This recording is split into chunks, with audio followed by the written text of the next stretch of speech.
구독과 좋아요는 저에게 큰 힘이 됩니다. 안녕하세요. 부동산 뉴스를 읽어주는 박 팀장입니다. 오늘은 자금 조달 계획서 작성 시 주의사항에 대해 한번 설명드리려고 하는데, 저희 고객께서 이제 자금 조달 계획서를 한번 써달라고 하더라고요. 저 통해서 계약을 한 게 아니라 친한 분이라 잘 이제 모르신 분들이 있는데, 여기서 몇 군데가 되게 중요한 부분들이 있습니다. 요것만 주의하시게 되면 추가적으로 이제 발생되는 그런 것들이 없어요. 특히 이제 돈이죠. 자금 조달 계획서를 왜 만들었을까요? 전에 이제 부동산이 과열되다 보니까 편법 증여 그리고 불법 대출 이런 부분으로 이제 그 자금을 조달해 가지고 집을 사는 경우가 생기기 때문에 그걸 들여다보기 위해서 만든 게 자금 조달 계획서입니다. 그래서 그런 부분을 좀 그거를 조심하지 않게 되면은 배가 배꼽보다 더 커질 수 있는 상황이 생기는 거죠. 어떤 내용들이 들어가 있는지 들어가서 설명드리도록 하겠습니다. 자금 조달 계획서는 예전에 노무현 정부 때도 있었습니다. 그 후에 이제 사라졌지만 다시 이제 부동산 시장이 이제 과열되다 보니까 편법 증여와 불법 대출이 이제 판을 쳤습니다. 그래서 다시 생긴 겁니다. 자금 조달 계획서는 자동적으로 이제 세무 조사를 하는 거죠. 이게 원뜻은 주택 취득 자금 조달 및 입주 계획서입니다. 좀 이따가 제가 그 원을 보여주면 그 위에 내용이 적혀 있습니다. 근데 중요한 거 봅니다. 네 돈 어디서 왔니? 그걸 확인하는 겁니다. 합법적이면 전혀 문제가 되지 않는데 뭐 현찰이 나오던가 부모한테 돈을 어떻게 받았던가 거기에 대한 뚜렷한 내용이 없으면은 바로 과태료를 맞을 수 있고 내용이 어떻게 될지 아무도 알 수가 없습니다. 그러니까 이런 부분만 조심스럽게 다가가면 어차피 본인이 조금 찔리다고 생각하면 세무사 통해서 하시면 됩니다. 저는 거기에 대해서 이제 그냥 좀 쉽게 갈 수 있는 지도를 하는 것 뿐이니까 디테일한 건 누구한테? 세무사 분한테 여쭤보시면 됩니다. 어느 정도만 알면은 충분히 다 대처 가능합니다. 자금 조달 계획서 대상은 그러니까 규제죠. 조정 대상 지역 투기 과열 지역은 3억 원 이상이고요. 비규제 지역은 6억 원 이상입니다.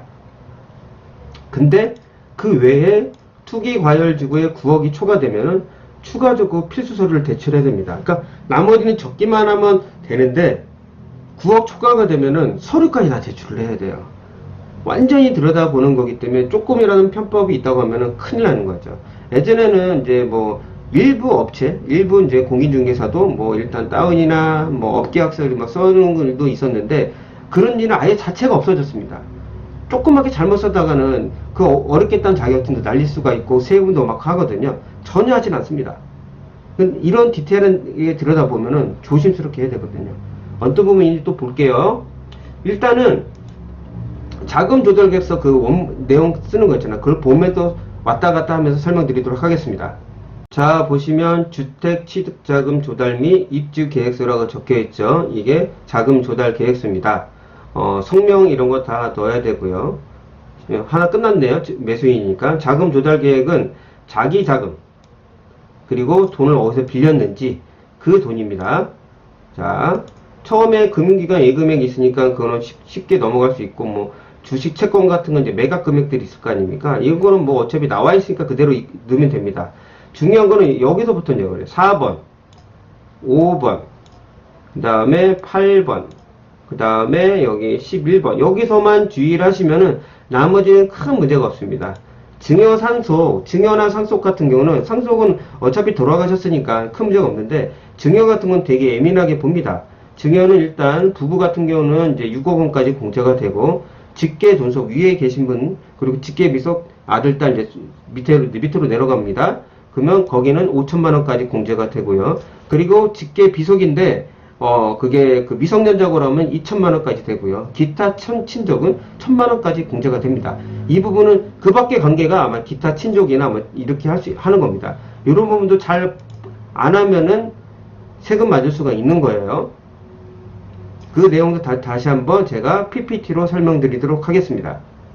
금방 말씀드린 거를 다시 한번 PPT로 보면 확실하게 인지가 되겠죠. 부부는 6억까지 공제가 되고 직계 존속과 비속은 5천만원, 직계 비속 중 미성년자만 2천만원, 기타 친족은 1천만원까지 공제가 됩니다. 그리고 10년이 지나면 리셋이 되기 때문에 다시 그 증여를 하시면 됩니다. 근데 이런 부분이 있어요. 이제 증여는 이제 자진 납세인데 본인이 이제 우리가 완벽하게 속였다고 생각하고 돈을 증여를 했는데 증여세를 안 내는 경우가 있잖아요. 10년 안에 걸리면 그 모든 세금이 다 맞습니다. 증여는 있잖아요. 그 세무서에서 얻어 안 해서 하고 바로 이렇게 조사가 들어오는 게 아니에요.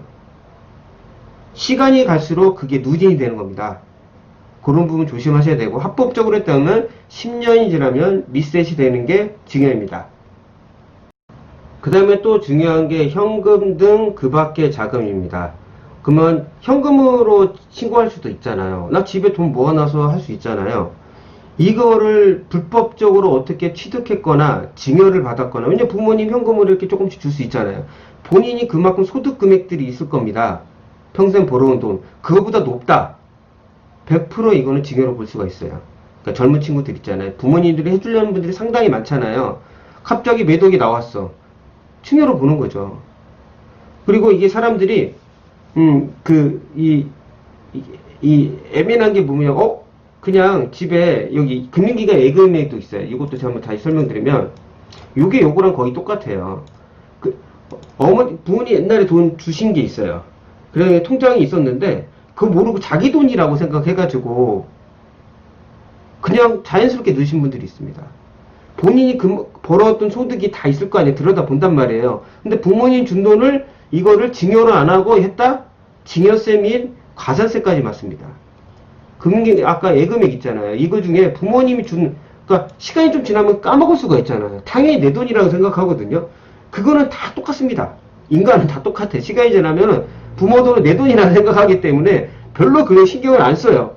그러다가 세금을 크게 맞을 수가 있습니다. 제가 갑자기 현금 및 그 밖의 자금 생각하다가, 제가 옛날에 그런 케이스를 본 적이 있거든요. 손님하고 얘기하다가, 그 손님도 이제 세금 냈지만 웃으면서 얘기하지만 그 돈이 자기 돈이라 생각한 거예요.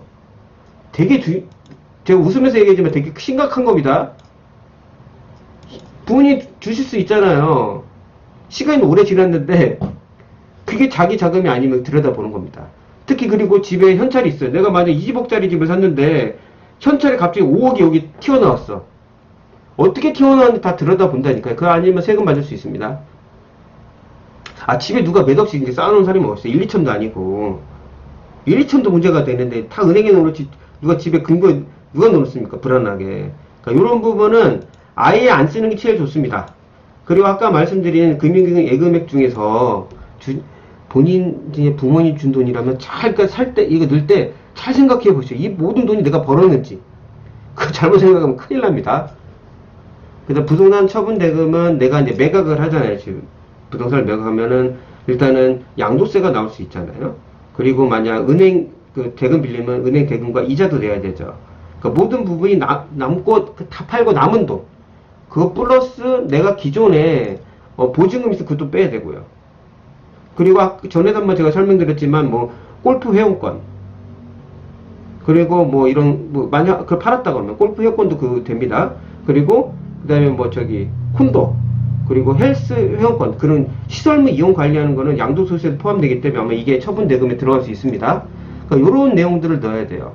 아까 말씀드린 내용 4번하고 5번이 중요하지만, 아까 까먹었던 2번, 부모님 준 돈이 은행에 넣어 있다고 다 내 돈이 아니다. 이 부분 주의하셔야 됩니다.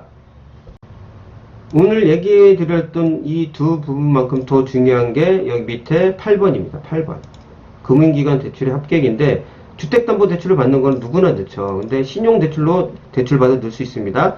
그 밖에 대출로 넣을 수 있어요. 대출 종류가 들어갑니다. 어떤 종류로 대출을 받았나. 그리고 이 대출이, 우리가 이제 신용대출은 개인 마이너스 통장이나 쓸 수 있잖아요.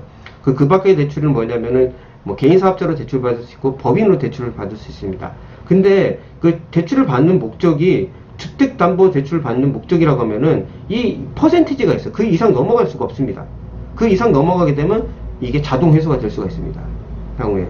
그렇게 되면 예를 들어서 내가 50억짜리 집을 사는데 20억을 개인 사업자나 법인으로 받았어요. 바로 토해내야 돼요. 그 돈을 갑자기 어떻게 납니까?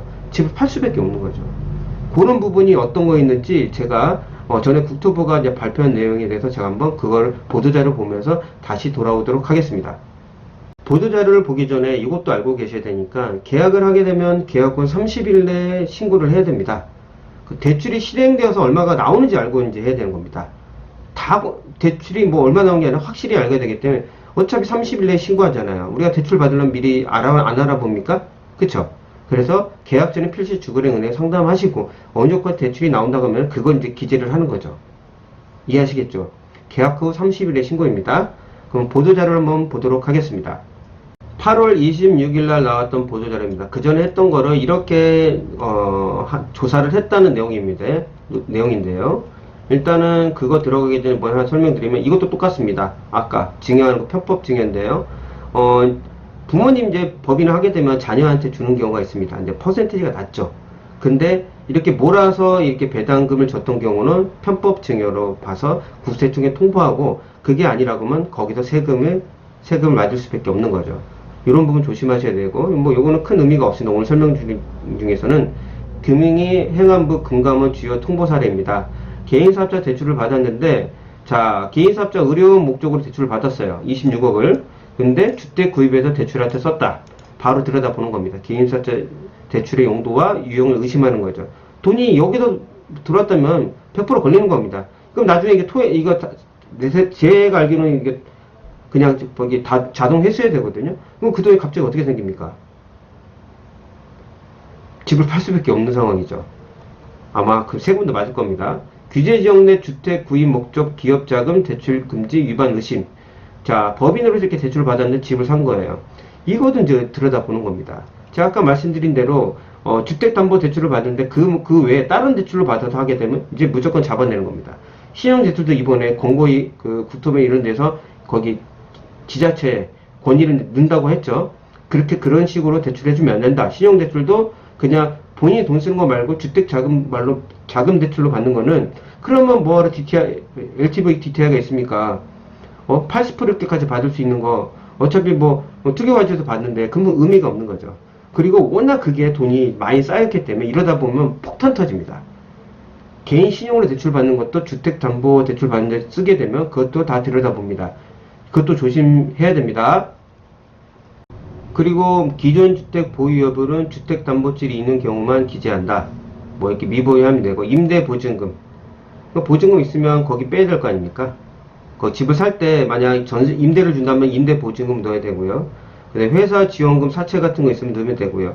이제 그 밖에 차입금입니다. 여기가 이제 제일 중요한 부분입니다. 오늘 설명드린 것 중에 제일 중요한 건데 일단은 부분은 큰 의미가 없고 직계 존비속 있잖아요. 직계 비속이죠. 자녀분들한테 주니까 위쪽으로 가지는 않잖아요.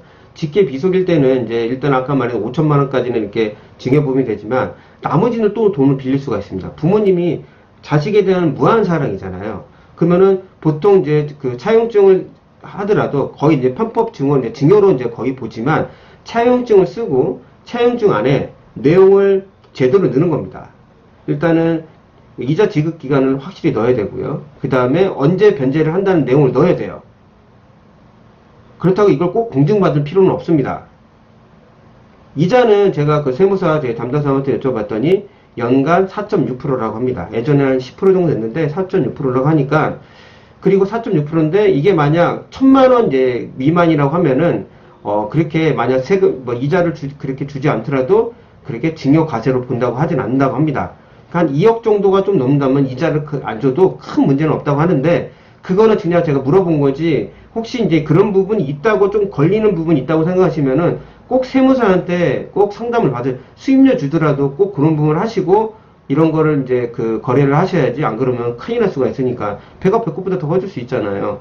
그러니까 그런 부분은 좀 조심스럽게 다가가야 됩니다. 제가 그 PPT로 정리한 거 다시 한번 설명드리고 돌아오도록 하겠습니다.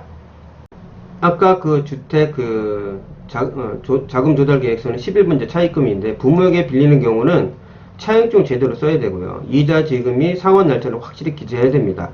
부모와 자식 간 특수 관계이기 때문에 연 이자율이 4.6%입니다. 지금 이자율은 상당히 높죠. 다만 연 1,000만 원이 넘지 않는 경우에는 증여 과세하지 않는다는 내용을 제가 세무사한테 들었습니다. 그래도 혹시 만약 부모한테 빌릴 때 차용증 쓸 때는 꼭 그 세무사한테 여쭤보시고 꼭 꼼꼼히 나중에 걸리지 않을까. 그러니까 이자 지급을 꼭 매달 할 필요는 없고 주기적으로 꼭 넣어야 됩니다. 이 부분이 중요하다고 합니다.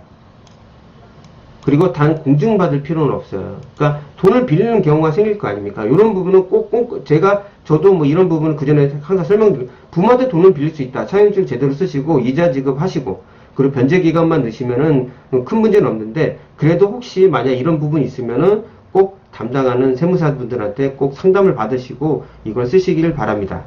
그럼 다시 자금조달서 원본으로 들어가 볼게요. 이렇게 됐으면 이제 다 끝난 겁니다. 그래서 밑에 금액들을 다 넣고 본인 입주할지 본인의 입주할지 다 넣고 날짜 넣고 전세 넣을지 이렇게 놓을지 이런 내용을 다 넣고 제출을 해야 되는데, 여기까지 하면 다 끝났습니다. 아주 심플하죠. 근데 투기과열지구에서 9억 초과 아파트는 엄청난 서류들이 있습니다. 그 내용을 밑에 있는 걸 제가 보고 설명드리도록 하겠습니다. 크게 중요하진 않는데요. 일단 뭐 하나만 들으면 딱 그냥 여기 뇌리에 꽂힐 겁니다. 일단 투기과열지에 소지하는 주택 실제 거래가액이 9억을 초과한 아파트는 이걸 해야 되는데, 아까 있던 내용들하고 똑같아요. 근데 뭐가 있냐? 그건 작성만 하면 되는데, 9억 초과는 자, 금융기관 아까 있는 금액, 예금, 잔금, 증명서, 서류를 내야 되고요. 주식 몇 개, 이것도 서류를 내야 됩니다. 서류를 다 제출해야 돼요. 징해상투도 서류. 자, 여기 상속세 신고, 납세 증명 다 내야 됩니다. 현금 넣을 때, 이건 진짜 소득금액 증명원 이거 다 넣어야 되니까 웬만하면은 4번 부분은 안 하는 게 제가 좋다고 제가 설명드린 거예요. 5번도 다 서류입니다. 서류. 6번도 서류, 다 서류입니다. 이거 뭐 완전히 들여다보는 거기 때문에 9억 초과 아파트, 일단 서울 거는 9억 초과 아파트가 너무 많기 때문에 이런 부분에서 아까 말씀드린 편법은 거의 없다. 아까적으로 이제 뭐 신용대출 이런 거 부분이나 만약 부모님한테 만약 돈을 빌리신다고 하면은 그 금액 말고 나머지 부분은 꼭 증여세 이제 자식한테 줄 때는 5천만 원이잖아요. 나머지는 빌릴 때 꼭 차용증을 꼭 쓰고 제대로 된 이자 날짜를 지급하고 상환 날짜까지 하시게 되면은 큰 문제가 없을 것 같지만, 아까 말씀드린 대로 이 부분은 세무사가 전문이니까 꼭 상담 받으시고 그런 일 처리를 하시길 바랍니다. 오늘 들려드렸던 내용은 자금 조달 계획서가 이제 작성을 해야 되기 때문에, 요즘 뭐 아파트 가격이 많이 올랐잖아요. 필수입니다. 이런 부분도 이제 아직 모르신 분들도 있더라고요. 그래서 제가 주의할 부분만 오늘 추려서 설명드렸습니다. 혹시 오늘 들려드렸던 내용 도움이 되셨다고 하면은 구독과 좋아요 눌러주시면 정말 감사하겠습니다. 다음에 더 나은 부동산 뉴스로 찾아뵙도록 하겠습니다. 끝까지 들어서 정말 감사합니다.